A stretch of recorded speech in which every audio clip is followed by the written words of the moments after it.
नमस्कार, आदाब, सत श्री अकाल, जय भीम, जोहार। मेरा नाम है नवीन कुमार। किसान आंदोलनकारियों और उनकी आवाज में अपनी आवाज मिला रहे लोगों को परजीवी यानी दूसरों के टुकड़ों पर पलने वाला बोलकर प्रधानमंत्री नरेंद्र मोदी ने अपनी फजीहत करा ली है। किसानों ने उन्हें ऐसी चुनौती दे डाली है जिसका जवाब देने में बीजेपी के वाचाल प्रवक्ताओं की घिघी बंध गई है। दुनिया उन पर हंस रही है। लोग लोकतंत्र, समाज, न्याय और संप्रभुता के प्रति मोदी जी की समझ का मजाक उड़ा रहे हैं। पूछ रहे हैं कि संसार के सबसे बड़े लोकतंत्र का प्रधानमंत्री क्या इतनी हल्की सोच रखता है? दुनिया में नरेंद्र मोदी की जिद को लेकर क्या हो रहा है, इसके बारे में बताने के लिए अलग से एक वीडियो बनाना पड़ेगा। फिलहाल तो यह समझ लीजिए कि देश में क्या हो रहा है। दरअसल मोदी किसी लोकतांत्रिक देश के प्रधानमंत्री की तरह नहीं, रानी विक्टोरिया की तरह व्यवहार कर रहे हैं, रूस के जार की तरह व्यवहार कर रहे हैं, लुईस 16वें की तरह व्यवहार कर रहे हैं। बात 1770 ईस्वी के आसपास की है। फ्रांस में भयानक अकाल पड़ा, लोग दाने दाने को मोहताज हो गए। राजा था लुईस 16वां, उसकी बीवी रानी एंटोनेट अपूर्व सुंदरी थी। जब दरबार में मंत्रियों ने कहा कि लोगों के पास खाने को रोटी तक नहीं है, कुछ करना होगा, तो रानी एंटोनेट ने कहा कि अगर लोगों के पास रोटी नहीं है तो वो केक क्यों नहीं खाते। बिल्कुल यही हाल प्रधानमंत्री नरेंद्र मोदी का हो गया है। अपने दरबारियों और चाटुकारों से घिरे हुए मोदी किसानों और उनके मुद्दों से बुरी तरह कट चुके हैं। वो कह रहे हैं कि आटा नहीं डाटा की बात करो, किसानी की नहीं कंपनी की बात करो। और अब उनकी खीज इतनी बढ़ गई है कि कृषि कानूनों का विरोध कर रहे धरती पुत्रों को, अन्नदाताओं को भरी संसद में खड़े होकर अपमानित कर रहे हैं।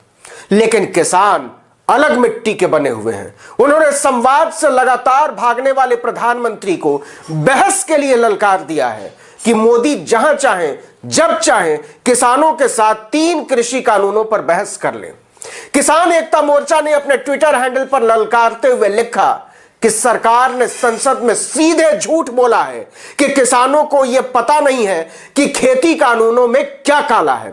हम प्रधानमंत्री जी को खुली बहस के लिए आमंत्रित करते हैं, वो बहस पर आए और भ्रम को दूर करें। देखते ही देखते ट्विटर पर ट्रेंड करने लगा #farmers call PM for debate.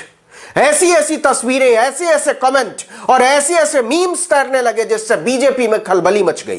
Twitter पर प्रधानमंत्री की बखिया उधड़ने लगी थी।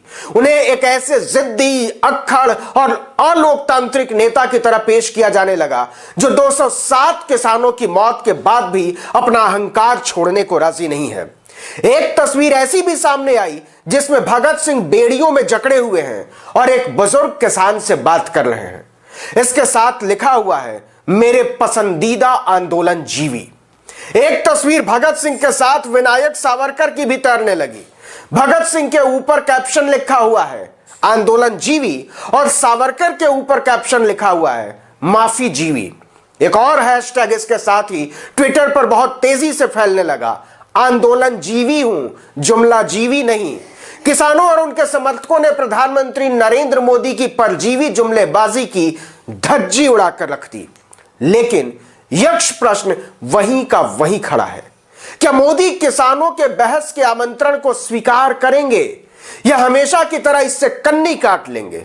इसका भी जवाब ट्विटर पर ही मिलने लगा कि मोदी कभी किसी संवाद में भरोसा नहीं करते, भूलकर भी किसी सवाल जवाब के चक्कर में नहीं पड़ते, कभी कोई प्रेस कॉन्फ्रेंस नहीं करते, संवाद में उनका कोई भरोसा नहीं, कोई यकीन नहीं। वो सिर्फ मन की बात करते हैं, वो भी अपने मन की, किसी और के मन की बात गलती से भी नहीं सुनते।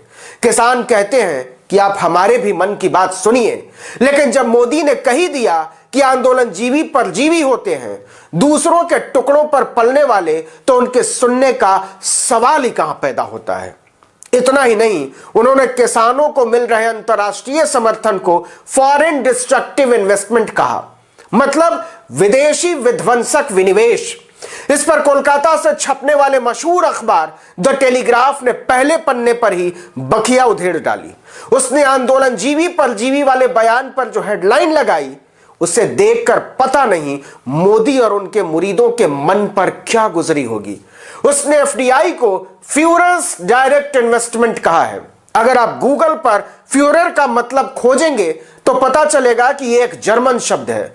मशहूर शब्दकोश ब्रिटानिका के मुताबिक एक नाजी पदवी है ये। इसका इस्तेमाल दुनिया का सबसे बदनाम और बर्बरताना शाह हिटलर अपने लिए करता था, यह साबित करने के लिए कि जर्मनी में उसका कहा हुआ अंतिम है, उसके बाद कुछ नहीं। बात केवल इतनी ही नहीं है, बाहरी आलोचनाओं की ही नहीं है। मोदी एक ऐसे नेता की तरह स्थापित होते जा रहे हैं जो कभी अपनी बात पर कायम नहीं रहते। गुजरात में जब वो मुख्यमंत्री थे तो कुछ बोलते थे, दिल्ली आए तो कुछ बोलते हैं, जब प्रधानमंत्री नहीं थे तो चीन पर वो पता नहीं क्या क्या बोलते थे। लेकिन 20 सैनिकों की शहादत हो गई, अरुणाचल में चीन ने पूरा गांव बसा लिया तो चीन का नाम लेने तक से वो कतराते हैं। रुपए की कीमत गिरने पर, तेल की कीमत बढ़ने पर ऐसे दर्जनों उदाहरण हैं जिस पर वो अपने ही विचारों से भाग खड़े हुए हैं। इसी तरह आंदोलन को लेकर भी वो हमेशा से परजीवी सोच नहीं रखते थे। यह 29 दिसंबर 2013 का ट्वीट है। उन्होंने रांची की एक सभा में कहा था कि 2014 का चुनाव एक जन आंदोलन होगा। एक दूसरे ट्वीट में उन्होंने कहा था कि सच्चा विकास सिर्फ जन आंदोलन से संभव है, लोगों के सहयोग और भागीदारी से ही बदलाव आते हैं। ये प्रधानमंत्री मोदी के विचार थे जब वो प्रधानमंत्री नहीं थे। मतलब नरेंद्र मोदी जब आंदोलन का मजा ले रहे थे तब तक आंदोलनकारी परजीवी नहीं हुए थे, गुलाम नहीं थे। तब तो वो पूरे देश में आंदोलनों और आंदोलनकारियों को बदलाव का सूत्र बता रहे थे। और एक बार सत्ता मिलते ही आंदोलनकारी उनकी नजरों में दूध की मक्खी की तरह खटकने लगे, कांटों की तरह चुभने लगे, गुलाम नजर आने लगे। वो कहने लगे कि आंदोलनकारी परजीवी होते हैं, दूसरों के टुकड़ों पर पलने वाले, क्योंकि वो किसानों, वकीलों, छात्रों, नौजवानों, मजदूरों सबके साथ जाकर खड़े हो जाते हैं। मोदी कहते हैं कि उन्हें पहचानना होगा और देश को उनसे बचाना होगा, वो देश पर बोझ है। मतलब जब तक आंदोलनकारी मोदी के इशारों पर नाचते रहे तब तक तो वो परिवर्तनकारी है, और जब वही कहने लगे कि मोदी जी आप ठीक नहीं कर रहे हैं तो वो देश के लिए परजीवी हो जाते हैं। लेकिन इस बार वो फंस गए हैं।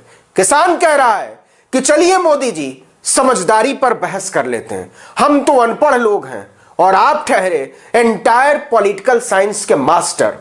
तो एक बार देश की जनता भी देख ही ले, हम सही या आप। इसी के साथ मांग उठी कि इस बहस का सीधा प्रसारण हो, लाइव टेलीकास्ट। लोगों को अंदेशा है कि अगर ऐसा नहीं हुआ तो जहां जहां वो फंसेंगे वहां वहां टीवी वाले मोदी जीवी एडिट करके उस हिस्से को हटा देंगे।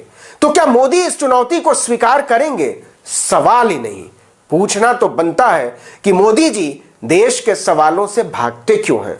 लोग लिख रहे हैं कि आंदोलन जीवी होना तो गौरव की बात है, लेकिन अडानी जीवी होना, अंबानी जीवी होना, झूठ जीवी, फरेब जीवी होना बहुत ही शर्म की बात है।